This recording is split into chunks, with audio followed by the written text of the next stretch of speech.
Blake Lively has done it again. She has ruined my timing in my life. Hello, everyone. um, this was the day I traveled for a week. Today I was just going to work. I'm still wearing, look what I'm wearing. No makeup, nothing, but here we are. Because the timing of this is killing me. Early 5 a.m. from Malaysia. Oh my gosh, is it 5 a.m.? Ooh, my podcast editor needs my podcast. All right, everyone. I need to tell you this as well. I'm on YouTube right now. I believe I'm on YouTube. I'm broadcasting on YouTube, so I have a chat there as well, if it's easier to do it there, or TikTok. Oh, Angie. Oh, audio. Okay, hold on, everybody. I need your opinions.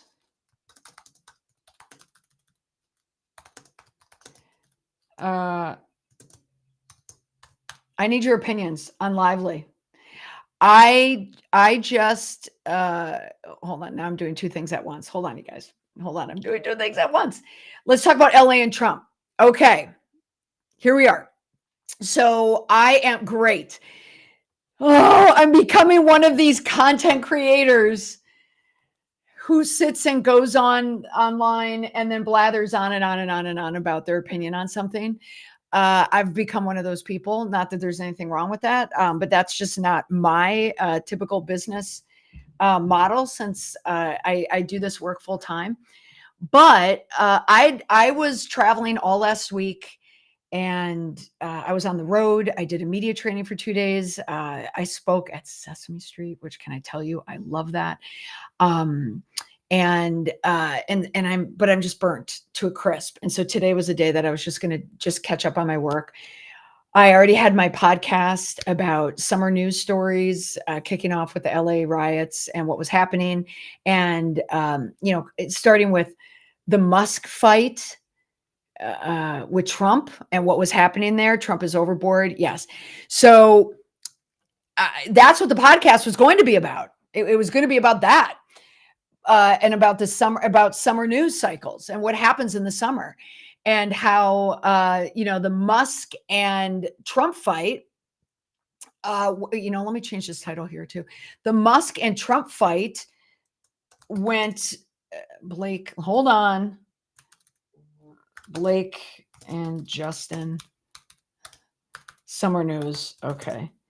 I'll put LA. I'll put LA as well. LA news, just in there for now. Okay. And so my podcast was going to be about like what happens in the news cycle in the summer. And it was all set. And then as I'm just getting ready to record, the judge comes down with the ruling in the lawsuit against Justin Baldoni. So I will admit, I changed, not admit that this needs some big admission, but I changed my podcast to Blake Lively because I've invested so much. Blake Lively, Justin Baldoni, and Ryan Reynolds.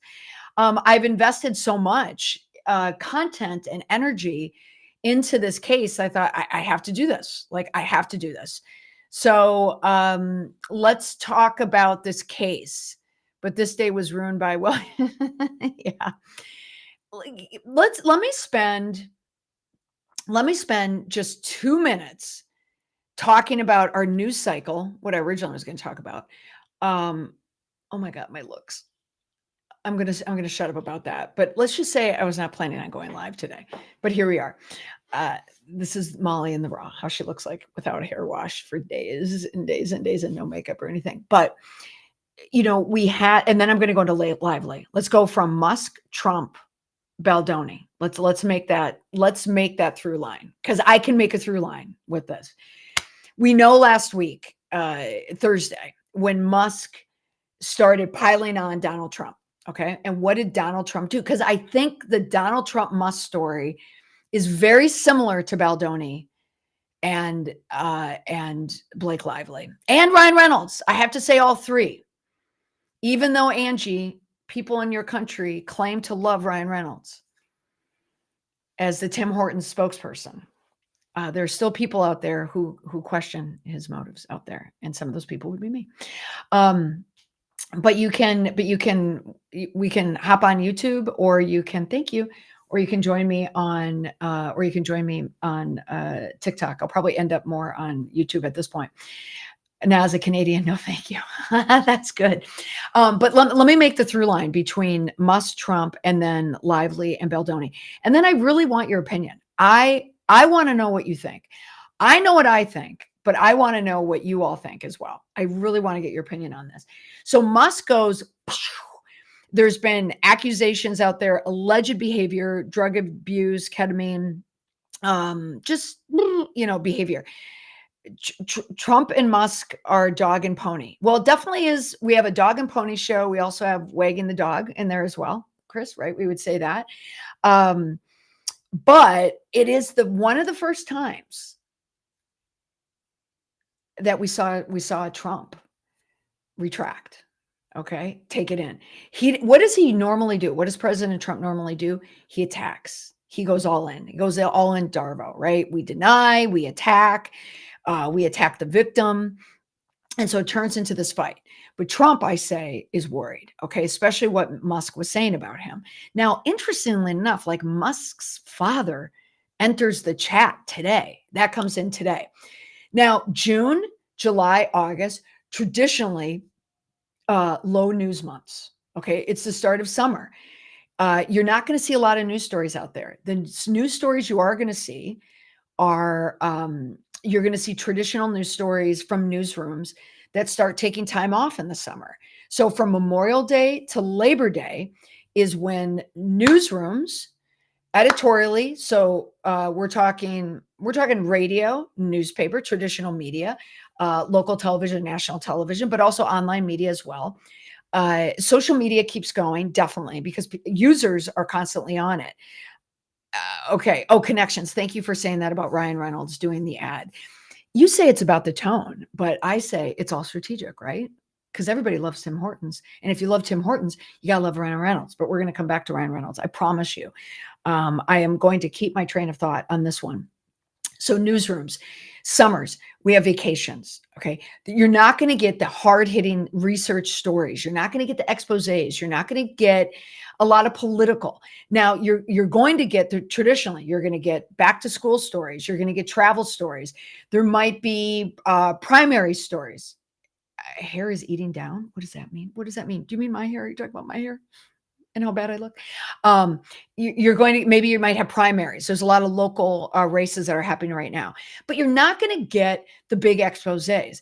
Now, the summer, though, is a time for reporters to research their stories. That's why if you follow me, you guys tell me, when is the big, it means your hair. Oh, is that what it means? Did I just make an okay boomer comment, even though I'm Gen X? Is that what it means? Down means good. Okay. I don't like these eyeglasses on you like the others, like your insightfulness. But these match my sweater. Okay. All right.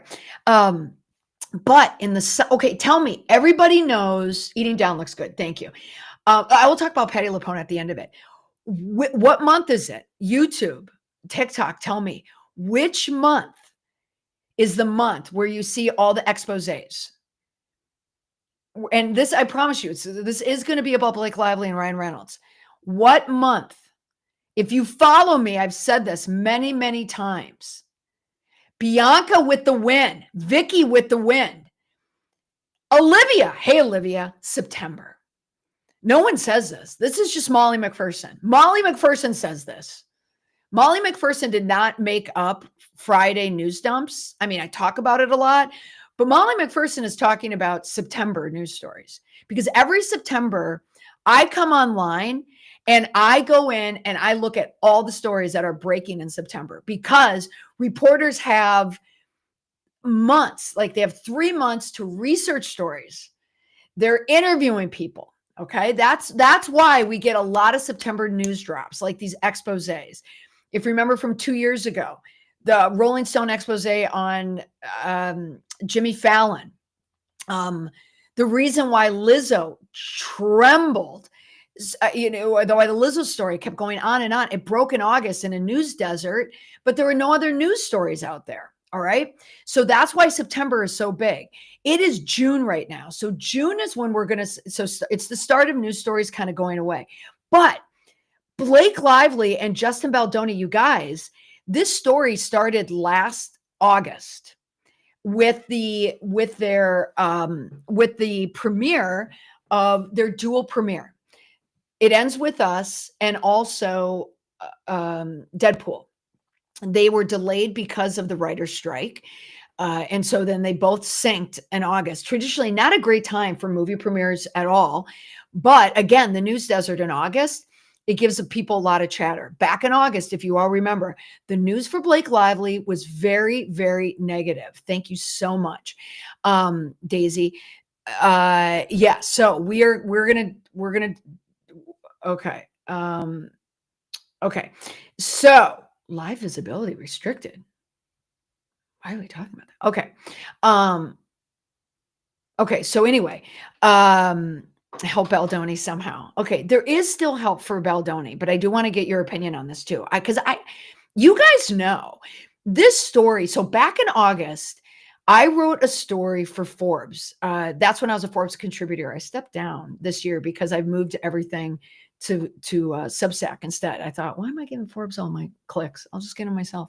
And in my community, it's a lot more fun than the Forbes community. But anyway, but I noticed when I watched the press around this movie, and it wasn't anything I was really paying attention to, but I was just noticing, like, why am I getting inundated with all this positive press about Blake Lively, particularly in People magazine? That's when my antenna went up, is when I noticed all of this manufactured press. That word manufactured comes in a lot. And that's when I started to pay attention. And that's when I noticed that, okay. And that's when I noticed I will block. Hold on. And that's when I noticed that that there was a lot of strategy, coming on. That there's a lot of strategy happening there from Blake Lively and Ryan Reynolds. Chloe, if you're the Chloe who I think you are, do you feel better? Govs Chloe? I hope so. I asked about you. I asked for Rory. Anyway, but they knew that things were going negatively in August. Okay, they knew that was happening there, and Baldoni was getting railroaded. Okay, so then Baldoni does hire a crisis PR firm, and let Molly also be known for this as well. Thank you, Michelle, for saying that after they got criticized. Let it also be known that I say this too. And this is what my podcast was about. And I want your opinion. You guys, I want your opinion on this. I get asked all the time in my job. Let me go to my podcast script. So this is going to come out on Wednesday. But legal people come to me all the time about legal maneuvers. It happens all the time. They call me and say, someone said something about me and I want to sue. We're going to talk about LA and Trump. I promise you. We're going to come back to that. I mean, it's a part of it. And they want to sue. And I run through a series of questions with them about suing, because when you get legal, it can just really muck. It stands still, even though it's refreshed. Oh, it's not on mine either. Oh, maybe because, you know why, Em? It's because not that many people are commenting yet. Okay, because usually I push people from TikTok to YouTube. So, but you know it's bad. Yeah. So anyway, but when people go legal is when things get mucked up. Like, look, and then in the opposite of that, the counter of that is what Trump is doing now. So to bring it back to Trump, everything that Trump is doing now from an administration point of view, what happens to it? It gets blocked legally, because there's grounds to be able to do that. And that's why people do it. Trump knows this, but he's creating it as the distraction. He's creating events to cause distractions. People can also use legal to create distractions. The same reason, thank you, Angie. The same reason why Trump is ordering the National Guard and all these things to happen in Los Angeles is because of Musk of late last week. He needed that diversion and he needed to block and stop what Musk was doing. He needed to create different headlines. Blake Lively and Ryan Reynolds, and I say the two of them, needed to do the same thing. Leo on YouTube is saying Trump is desperate. When someone is weak, they throw tantrums. Trump is too emotional. I'm going to tell you, I think the same thing happened from August into the fall of last year for Blake and Ryan. And I think the emotional one is Ryan Reynolds. Okay? Because they went legal. Now, I also want to mention I finished my podcast and then Blake Lively puts out a statement. Okay. So let me wrap up the Trump part and we can come back to Trump. But it is true. Now it's Trump versus Gavin Newsom. Gavin Newsom is someone who I think was, trying to figure out, do I kind of stay in the same lane with conservatives or moderate Republicans and get them so it looks like I'm kind of playing along a little bit with Trump, especially with the LA wildfires. Newsom looked better than Karen Bass. Karen Bass is a target to Trump, is an absolute target to Trump. California, incredibly liberal. I think Trump used these riots and bringing in the National Guard to mute Musk. And does that sound silly? Yeah. Because that's how he does it. He's emotional in so many things that we do.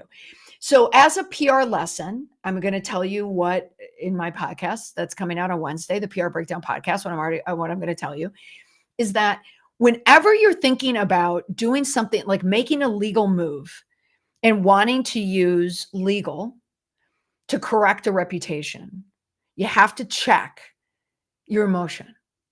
Because usually when I have a client talking to me about making a legal move, they're emotional.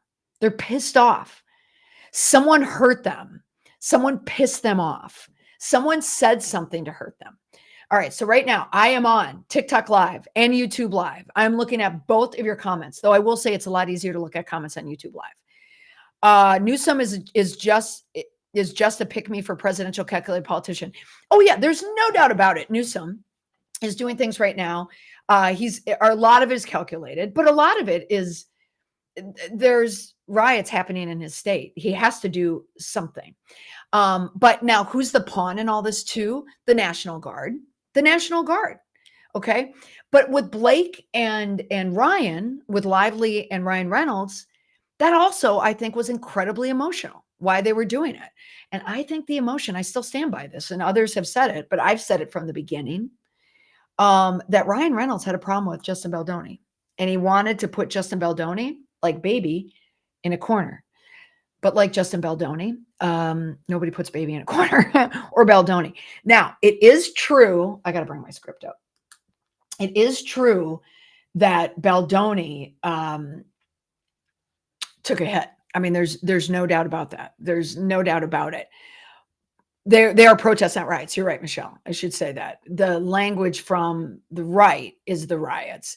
This is a protest about what's happening. And also that I find it very interesting with, where where MAGA does well is with the immigration issue. They do well with that with MAGA, but they're going after workers, and workers is what, a lot of these immigrant workers is what's fueling our economy. So but that's why I think it's the desperation of Musk. I think it shows how afraid Trump was about what Musk is doing, how Musk is imploding all over, not imploding. Well, actually they both are.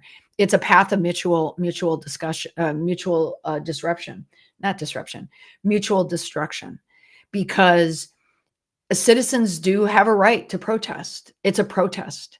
But Trump is amping it up to a riot. And that's coming out of my mouth too, because I was watching last night The Sopranos. I just finished The Sopranos with my son. It took us years to watch it. This is the second time that I'm watching it, but we're watching this Many Saints of Newark, and it's the riots there. So let's go into the comments here. Angie, Blake always misses. Oh God. See, I'm not even going to finish your sentence first because Angie, you and I are so in sync on this. We are so, any takes on the Karen Reed trial. Oh my gosh, I cannot go into Karen Reed right now. There's just too much going on. But I think she'll come off. Oh, okay. So let me go back to Angie. Blake always misses the point, in my opinion. This was a chance to use the judge in court to validate her point. Instead, she made it about herself, but she doesn't have the public support. Angie has completely summed up my opinion. Now, I had just finished I finished recording my podcast, and then I get a notification. I don't even know where I got it, that Blake Lively posted. No, I think maybe I looked at People Magazine. Who knows? But Blake Lively posted something. Now I want to bonus Monday Molly. Exactly. Yeah. Monday Molly. Molly is not camera ready, but Blake Lively's killing me. So if you want to know the tactic that Blake Lively is going on, I don't know if you saw this. I want to get your opinion on this. Blake has to think critically after this decision because he has more time to rearrange the case. Yeah, Justin Baldoni does. Let's see. Let me go here. And they keep saying women are too emotional to lead. The optics are good for Blake here. Unfortunately, damn her. Okay, let's talk about Blake Lively, what she's doing right now. So Blake Lively is taking a reputational move here. So she's doing PR strategy based on the judgment. Okay, so just so just for facts, the judge threw out the $400 million defamation lawsuit filed by Justin Baldoni. Blake Lively, Ryan Reynolds, New York Times, publicist, total dismissal. All the defamation claims are gone. Justin Baldoni does have some course for appeal. But I say, though, do not get distracted by this headline. Do not get distracted by it. Because as a PR manager, as a crisis manager, I am telling you, it is so incredibly difficult to prove a defamation suit. I do think that there was a reason. There's some good here for Baldoni, and I'll tell you what it is. I'll tell you what it is in a moment. Let me read Blake Lively's story that she posted on here, and my theory. And I want to know if you agree with me on this theory. Someone needs a fact check on me, actually. Hold on. Oh, I can't do it. Damn it. Okay, Angie, if you're still on this, you can do the fact checking. All of you fact check this for me. So here she said this. Last week, I stood proudly alongside 19 organizations united in defending women's apostrophe S. Okay, women's rights to speak up for their safety. Like so many others, I felt the pain of retaliatory lawsuit. So here, I still think what she and Ryan did was retaliatory to Justin Baldoni, including the manufactured shame. So this is a direct dig towards Baldoni that tries to break us. While the suit against me was defeated, I wouldn't necessarily say it was defeated. It was the judge dismissed it. It didn't have enough. She didn't defeat it. It didn't have enough. So many don't have the resources to fight back. That's very true. I'm more resolved than ever. Oh boy, seatbelts on, to continue to stand for every woman's right to have a voice in protecting themselves, including their safety, their integrity, their dignity, and their story. There are protections out there. Check out some of the incredible organizations below. And then she lists them. With love and gratitude for the many who stood by me. Many of you I know. Many of you I don't. But I will never stop appreciating or advocating for you. -B. Okay, so here's my theory. I encourage you not to spread misinformation if you don't know what the hell is going on. At Lacey. Uh-oh. There's a lot of at Lacey's. What does Lacey say? Okay. Oh, wow. There's a fight going on.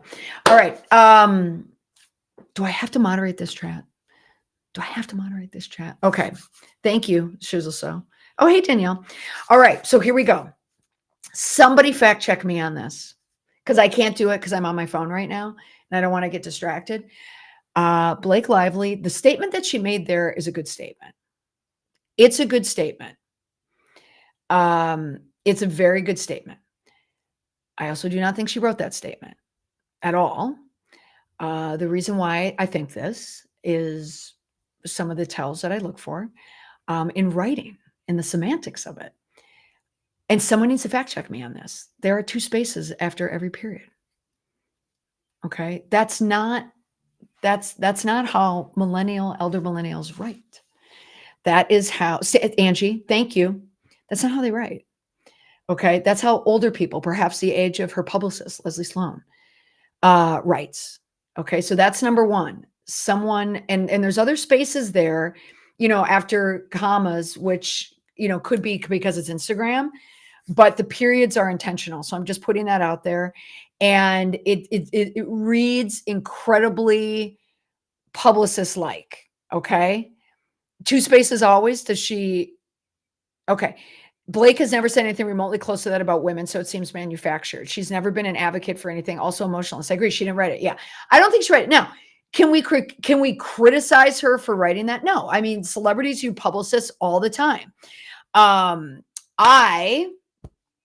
I write statements. I do it. People hire me, and people shouldn't call them up, call people out because other people write it. I'm not calling her for that.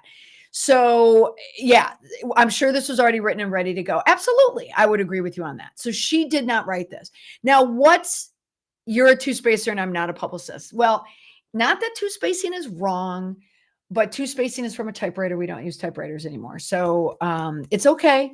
I'm not shaming my 2-spacers out there. I'm not. I don't want to shame my 2-spacers. I'm not. But it's accepted practice now to not 2-space. And I will admit to ageism here. When I see it, I'm assuming it's someone over the age of 45. I'm just saying. So it's not wrong that she already had this raring to go. It was a holding statement, though, it was strategic. So now Blake Lively is positioning herself as the woman's victim, and she's going to lean in on how she was treated. Now, I want to say this. It is important thing because women have been victimized in, every sector, but including Hollywood. Women have been victimized. Women, and actually, even when I was reading this too, like when it says defending women's rights to speak up, I kind of feel like, doesn't everyone need rights too? Like, doesn't LGBTQ plus need rights? Like, don't immigrants, like, a lot of people need rights right now. There are a lot of people in this environment, and also with our new administration, like, think back of how long it's been since this Blake Lively case has been going on. Let's not diminish women's rights. Women's rights are really, really, really important, but there are a lot of people out there whose rights are being trampled right now. This seems like mutual destruction. How does Justin or Blake or Ryan move forward? Who would want to hire them? How do they capitalize on the comeback story, which I feel is Justin, not Blake? It's okay, J. Kim, that you use 2-spaces. It's okay. But I'm just using it as an her identifier, the identifier that tells me that she did not write this post, that it was more holding statement, less straight from the heart on my Instagram stories that is going to be shared on white background. It's the same font that she uses in a lot of stuff. So it feels very copy pasty-ish. But this is her strategy now. It's going to be about women's rights and how women are treated in Hollywood. But what's also interesting, did anyone, and I'll talk about what do they do next? Did anyone happen to read the article in the New York Times about Harvey Weinstein's publicist? Anybody? Because Harvey Weinstein, believe it or not only do we have this Baldoni case, not only do we have the Karen Reed trial, Diddy, we also have Harvey Weinstein too. And it was a story about his publicist and how he's hoping now that Me Too isn't as much of a thing, that he may get some breaks there. And you know what? As far as the strategy goes, not an awful one. I mean, still though, he committed crimes. That's different than perception. It's not a perception that Harvey Weinstein assaulted people. It's a fact. It is a fact. But I think the mood has changed. And right now, like with what's happening in Los Angeles, with what's happening with this country, there's a lot of people feeling like victims right now. There's a lot of people feeling like victims. And Blake Lively using her victim strategy. RFK Jr. removed all 17 members. Oh God, what breaking news story is that? I don't even want to open that notification. I don't even want to open it. I don't even want to know about RFK Jr. I read that Friedman's firm has a previous lawyer of Taylor. Oh, I mean, also look at Taylor Swift. Okay, so let's look at some of the comments. Criminals like Trump can pardon criminals like Harvey Weinstein. That's true. But I don't know if Trump needs to, right? Like, what's the win in there? She started to set us up from her appearance on the Seth Meyers. She said something like the statement I wanted to. Blake is a champion for Blake, purely opportunistic. She's done more for the antebellum than for women and girls. She's always been full of it. Oh, Gawker. Throwback. Michelle asking, what background is best for a statement? Oh, you mean what to put on here? Well, you know, it's when people don't want statements to be seen is when you usually see them on dark background, a la Patti LuPone. You know, usually when it's on a black background, I think Patti LuPone's background was brown. I think. Wasn't it like brown with pink lettering or something like that? Patti LuPone. See, also, like, what a great example. Patti LuPone, who was, you know, this, you know, actress, always brassy, spoke her mind. It was a part of her diva like persona, you know, on Broadway. It matches Sunset Boulevard. It matched Evita, you know, it matched who she was. It caught up to her. It just caught up to her. And then, she, you know, I had 500 people coming out and saying something against her. She had to say something. She had to. Because when her colleagues now and people, when you're beloved, but then you're not so beloved. And I don't even think this is a case, you know, there's a little bit, I'm just going for Patti LuPone on the moment because I know people mentioned it. And then she responded to it. That magazine article was not a great article. That was that was Patti LuPone, you know, 2 years ago, 3 years ago, 4 years ago, that would have been pure Patti, right? It would have been all Patti. It just doesn't work that hard to be so mean. You know, like we have, when you have an emotional president who makes emotional decisions, Patti LuPone can't be emotional anymore. You can't be emotional because someone in the next theater is making noise. People don't have the patience for that anymore, right? Are you really now doing the all lives matter thing? Oh, Christ. Do we have some of those people in here now? Okay. So that's not the conversation I want to have. I am not an all lives matter person by any means. But what I'm saying is, from a perception point of view, in December 2024, well, I mean, just think about moods. Like, think about moods in 2016, 17, like Me Too movement. Think about that. You know, it was so many people were standing behind women. Like, women finally had a voice of women who were treated a certain way. But what was interesting that happened is hashtag Me Too was assault, Harvey Weinstein, Bill Cosby, Kevin Spacey kind of fell in it, even though it wasn't technically Me Too, to men who were douchebags, who treated women poorly, women who didn't, you know, women who didn't get certain things, you know, it's like, it was an umbrella term. So on the one hand, it was good because it created like a movement, a mobilization where women had a voice. There's a lot of good that came from Me Too, a lot of good that came from it. But whenever there's a mobilization, and I'm saying this from as someone who works in reputation management, whenever there's a mobilization for good, there's always the weaponization of the mobilization as well. Then people get afraid. People don't, and I can't tell you how many white guys, middle-aged white guys, told me, it came to me like for help for stuff. And the question was, well, did you do anything? I mean, just because you're a white guy doesn't mean people are going to attack you. But if you did something, you know, But what is it, that you did? So I think, and then that kind of morphed into 2020 when we had Black Lives Matter, right? And what happened in Minneapolis when George Floyd was killed. That became a movement, like a mobilization. And all of a sudden, everybody was like, Black Lives Matter. But then part of it got weaponized because part of it too becomes very radical.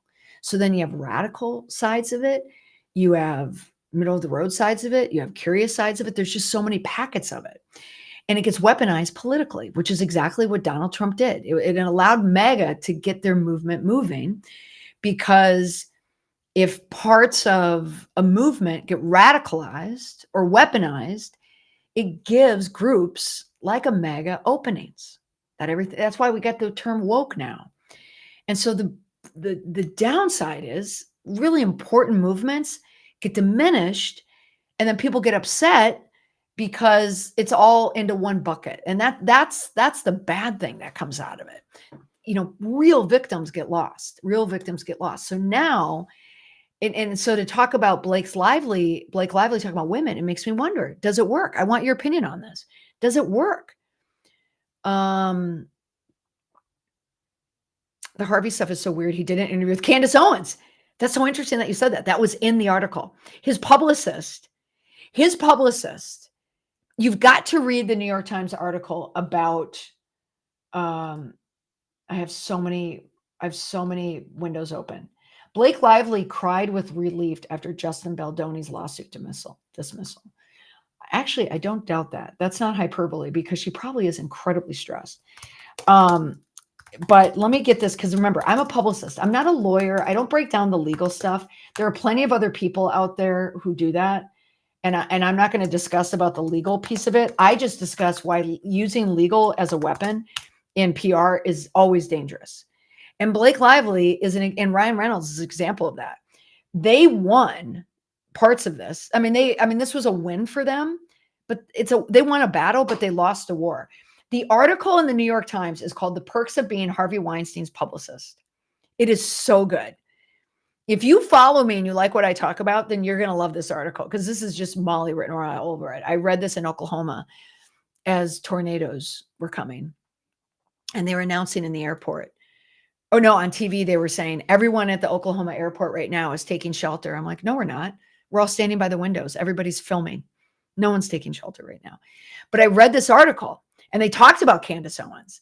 And the reason why he's doing it is he wants, and this is so much about the case, even with Baldoni and Lively, it's using online commenters to create doubt in minds of juries, to bring more scrutiny to court cases, to make sure, and judges and lawyers are going to make sure they don't get it wrong, because there's so much scrutiny. So that's why he's going to people like a Candace Owens. Candace Owens thinks Harvey Weinstein is a Me Too victim. Exactly. Right? That is what I'm talking about. That is the weaponization of mobilization. The mobilization of Me Too is very important to a lot of victims out there, a lot of women. But there's different degrees of Me Too. I mean, my God, I worked in Washington, D.C. in the 90s. I was freaking Me Too'd left and right. It was great to kind of see this. But then, and that's what brought the Harvey Weinstein case, which is a good thing. But that now his publicist is showing the weaponization of it as well. So every mobilization that we have. So that's why it goes back to the beginning. I want to know your opinion. Is this women take? Do people believe it from Blake Lively? And is it going to work? Okay. Blake thinks we're still in 2016 with their PR angle. That's interesting. I've been seeing online that the judge or his brother have connection with Selma Hayek, and while Selma Hayek is close with Blake and Ryan. Oh, I haven't read that. Like the court, like the minutia stuff. I don't know, but that's interesting. Blake is a champion for Blake. Purely opportunistic. She's done more for the. Okay, I read that. Sorry. More comments. They've taken important subjects and bastardized them. That's a good comment. Is your content also the alt-right pipeline? I see a lot of people mentioning. No, God. Ugh, the alt-right pipeline.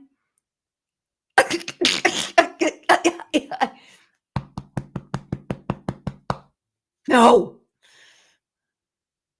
What about Jared Leto news? I'm not up to date on Jared Leto.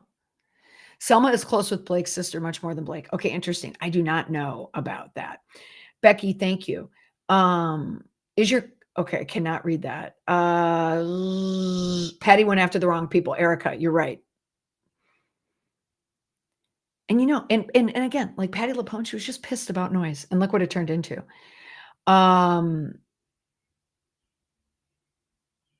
Let's see some of these comments. Justin Baldoni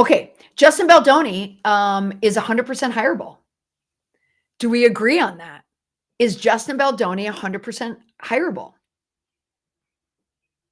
What do you think? I have an opinion. Where are these alt-right weirdos coming from? I've never seen this in your lives. I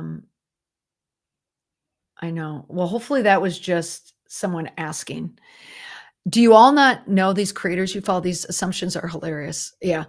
Molly, they are just trolling you. I know Molly. Oh, right. Yeah. Let's see. I think the miscalculation Blake made with that decision to try and align, so to speak, is that people that manage to succeed with that. I'm kind of thinking R. Kelly. Yeah. Right. Right. I mean, there's no question that women, what's the book I'm reading? You guys, I keep mentioning it and I put it down. Burn. Is that what it's called? Burn. About Hollywood. I mean, women have dealt with bullshit for years. So it's good that this is finally coming out, but I think that Hollywood is being decimated in general, isn't it? But the problem I think I have with Blake Lively doing this is this this just hard accusation against Blake Lively. I mean, against Justin Baldoni. When Blake and Ryan, what they're doing to him, it's almost like the gall, the gall. The gall, right? I don't think victim suits Blake. Good comment. Swifties are not Lively fans anymore. Oh, speaking of mobilizations, Swifties. That's interesting. That's interesting. We still have Team Justin because men have rights to, and he's the target to the red pill alpha male. You'd hire him. Okay, so let's go into hireable. Let's talk about Justin Baldoni. So I asked, do you think he's hireable? And a lot of people are saying yes, that they think he's hireable. Let me go from my podcast. Let me go to my podcast to see what I said about this. I already know what I said about this. Justin Baldoni is 100% hireable. Justin Baldoni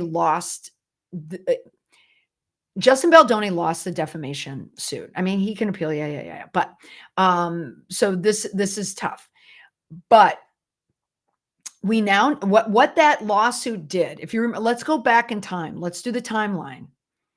December 2024, when Blake Lively filed the civil complaint in California against Justin Baldoni. That civil complaint came out simultaneously with the New York Times article, which was, in my opinion, retaliation. They wanted to bury Justin Baldoni. Justin Baldoni, within 24 hours, was dropped by WME, also the same agency used by Blake and Ryan. That guy got railroaded. That guy got rail frickin' roaded. And that's why he filed defamation. Now, the problem with defamation, and this is why this case is difficult for him, I think it's possible Brian Friedman knew from the get-go, I think I have to do this for myself. I think I have to do this. Maybe I even have to do this. It's a no makeup day. Oh, this is pointless. This is pointless. I don't look good. Oh, I look natural. We'll say that.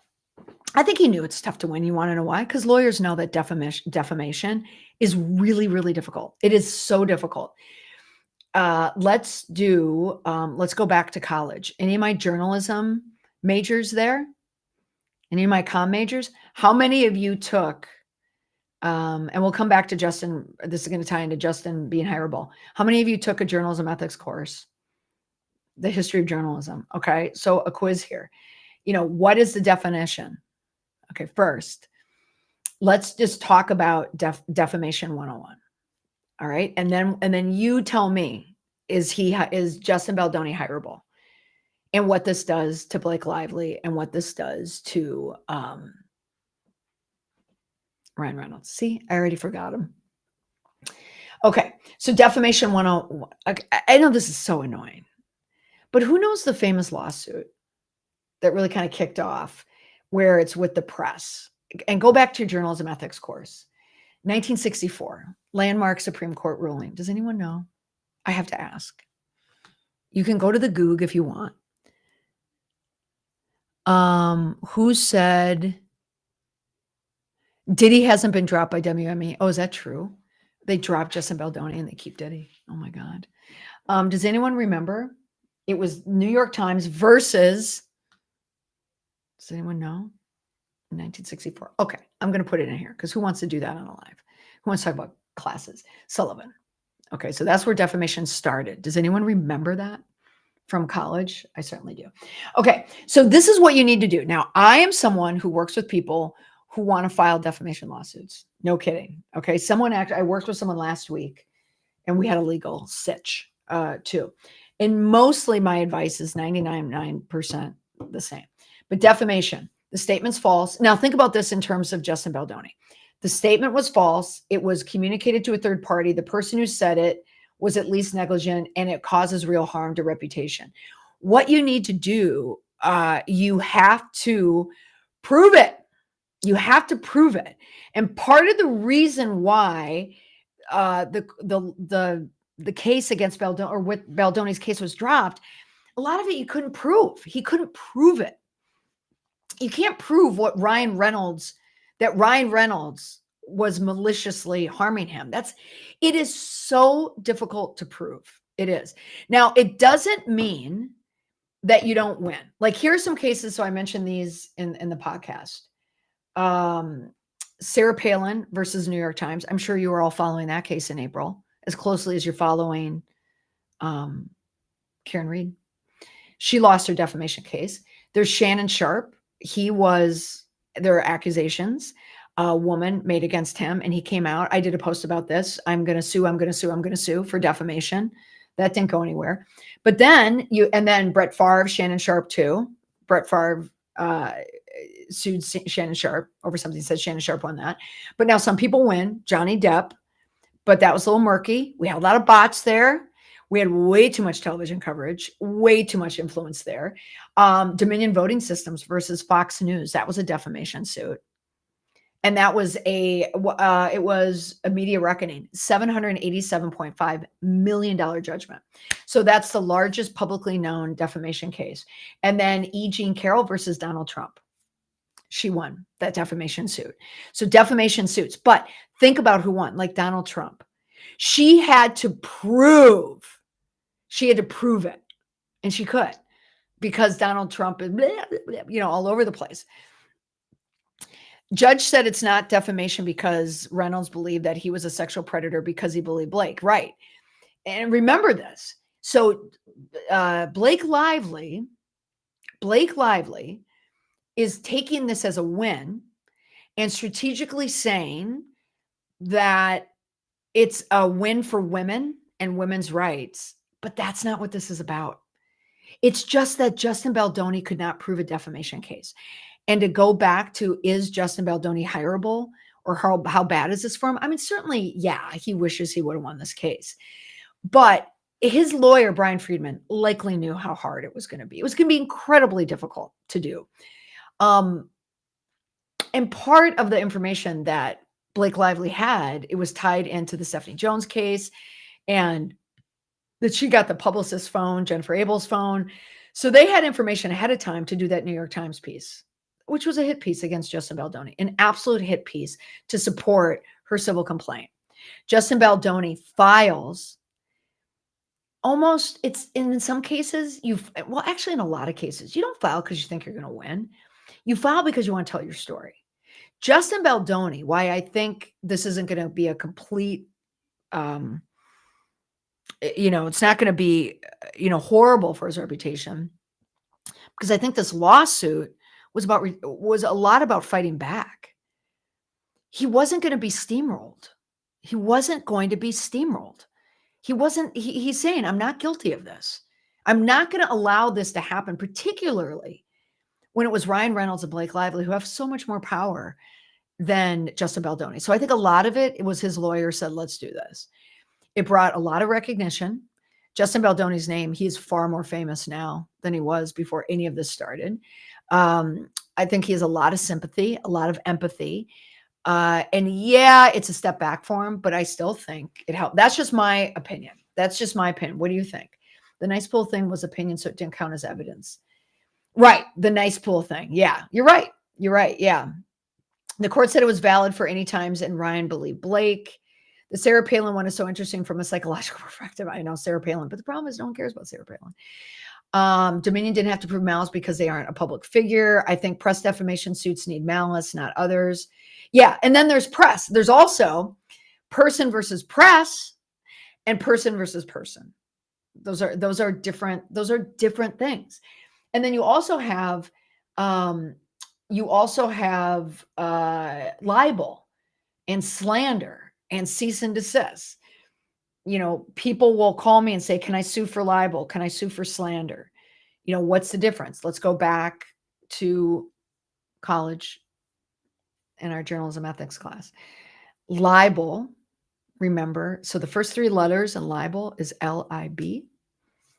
The first three letters in library, L-I-B.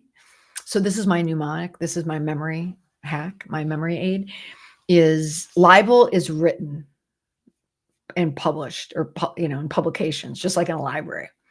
Slander is a spoken statement, and it's S's.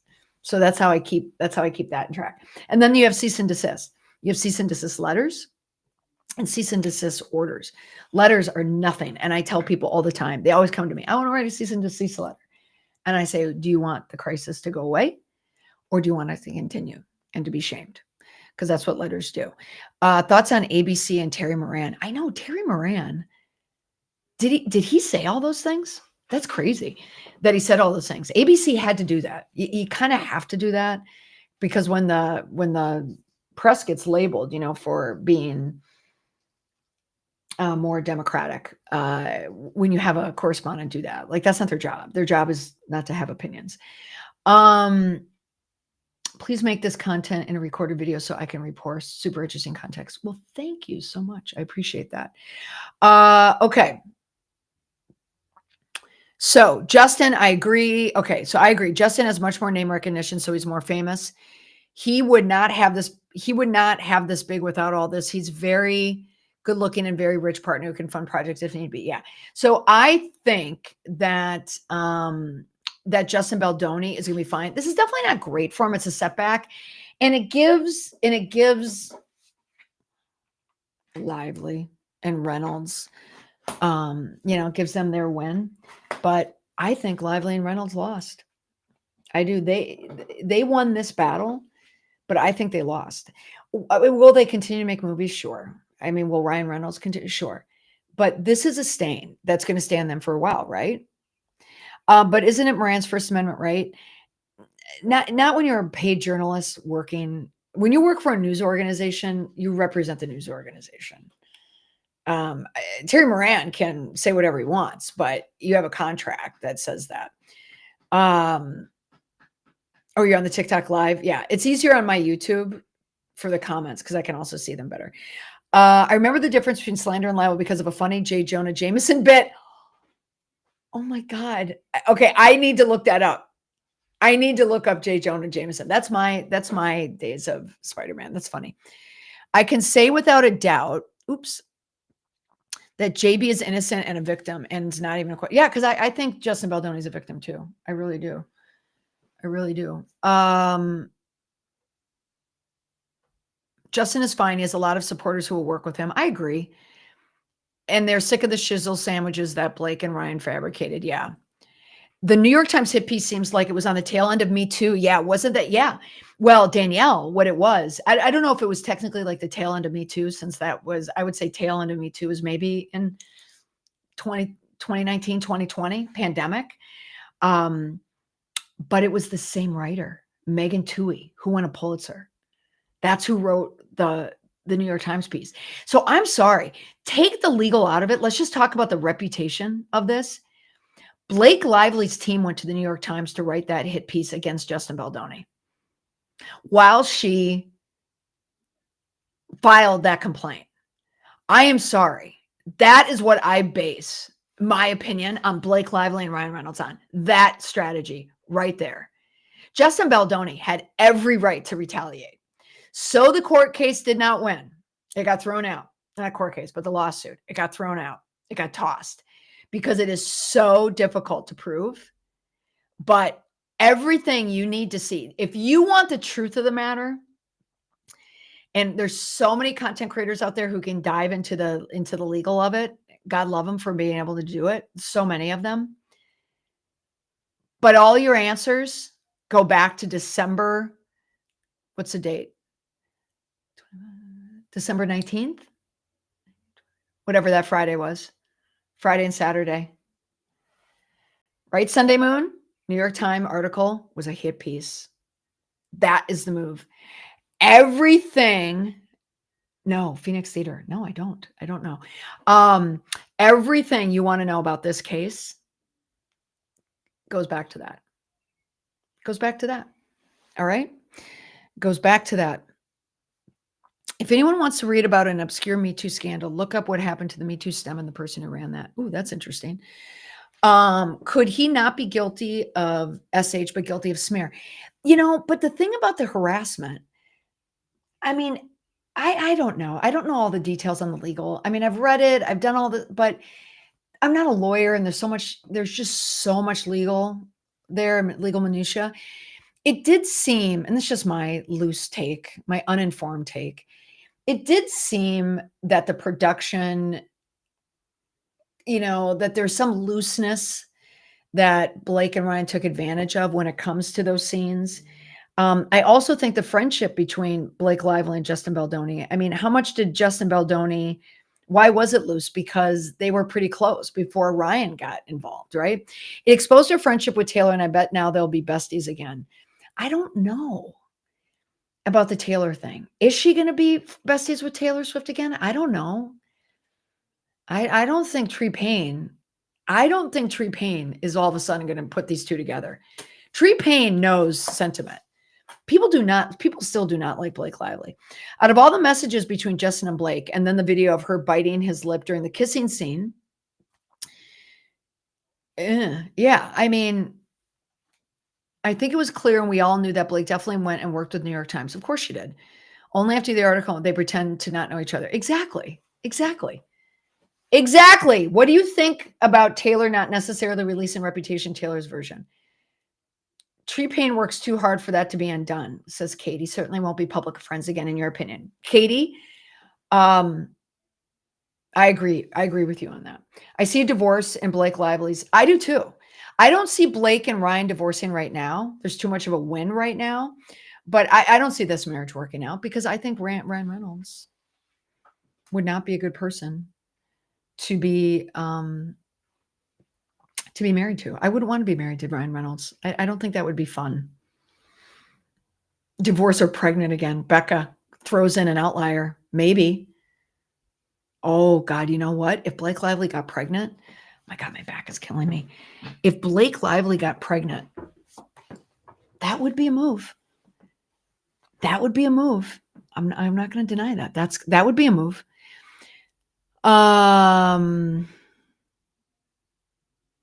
It was very obvious he wasn't guilty of a smear, but Blake and Ryan have had real huge smear campaign against Justin. I agree. Yeah, I mean, I would say, remember too about smears. This is the other part where it's complicated, and this is my business. That's what I do for a living. Publicists talk to reporters all the time. I'm with a reporter. My partner's a reporter. I'm with him when he gets leaks. Constantly, he gets leaks. Constantly, he gets opinions. But in celebrity, you're dealing with tabloid press. So, Shizzle, she was covering her stomach in fan photos yesterday. You guys, Let's all call this together. June 9th, Monday, June 9th. Let's call this together. Let's call that the next things that we're going to see are those pregnancy photos. I don't think she'll be pregnant, but she's going to move the headlines. She's going to move the headlines that way. Can we all agree on this one? Can we all agree on this? People magazine. We're going to see photos of Blake holding her stomach. So that the strife that Blake went through brought her and Ryan together. Right? What do we think? What do we think, everyone? Should we call it now? If I worked for Blake, I'd be back channeling she had a miscarriage. But we can't back channel. That's retaliatory. But you're right. You're right. Let's call it, you guys. Let's call it. I thought Taylor was the one people were saying we're pregnant. You just set your watch on that. That's a recycle. We always do that.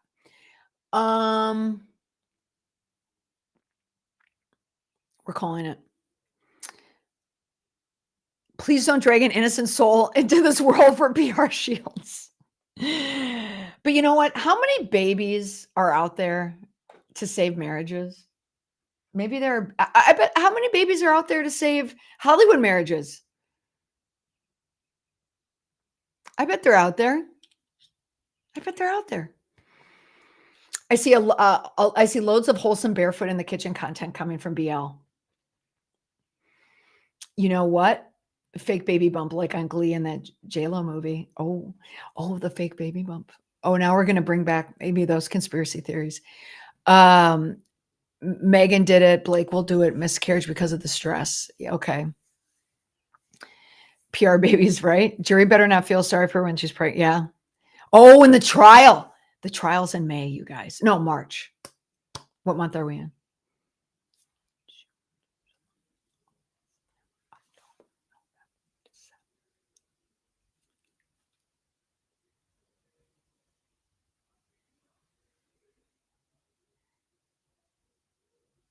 Elizabeth Holmes became pregnant for her trial. You guys, it's 10 months from now.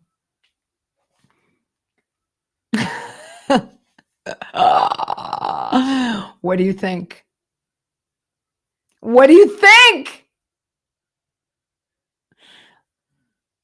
The fact that couples think a baby can save a marriage. I know. My sister is one and your dad, Chris. What is that story? Meanwhile, Stephanie Jones is overlooked as the originator of the entire mess. Yo. All right, you guys. It has been an hour and it has been a great hour. And I want to thank all of you for joining me because I needed to talk about this. Because, Molly, why do you think Trump is not on the offensive in the Musk situation? Oh, I think we discussed that in the beginning because he doesn't want to be. He does not want Musk being the main character. Let's just say that. He does not want Musk to be the main character in his narrative right now. He's got to send the National Guard to distract. Does this mean that when they go to trial, JB no longer will be able to sue? Well, you know what? You know what it comes down to right now? Here's how this blows up. Ryan gets jealous of Blake's newfound power and takes this off track. Yeah. Oh God, I don't know if Blake's going to get powered, right? Maybe Blake will release an old video of her and Ryan twerking in the delivery room. Oh, like Meghan Markle. Well, the video was relatable, right? Meghan Markle in Disneyland. You know, I'm going to say this about Meghan Markle. I don't want haters. But Meghan Markle is doing a lot of PR right now. Meghan Markle is doing the PR I have said publicly many, many times that she needed to do. She needed to come off the high royal horse and just be an influencer. Just do what everybody does. And that's what she's doing. Whether we like it or not, she's at Disneyland. She's in delivery room. You know, she's all these things. Like, that's what she needs to do. She's bringing herself down to the level of influencers. So like her or not, I think it was a smart move. Okay, you guys, Thank you. So, first, thank you to my Substackers who came over from a quick DM that I sent. Thank you. I will tell you Substackers as well. We have lives coming up. We have the launch of something coming up just for my Substack members. It's coming. I talked with my team about it today. There are going to be Amazon gift cards for you coming. How about that?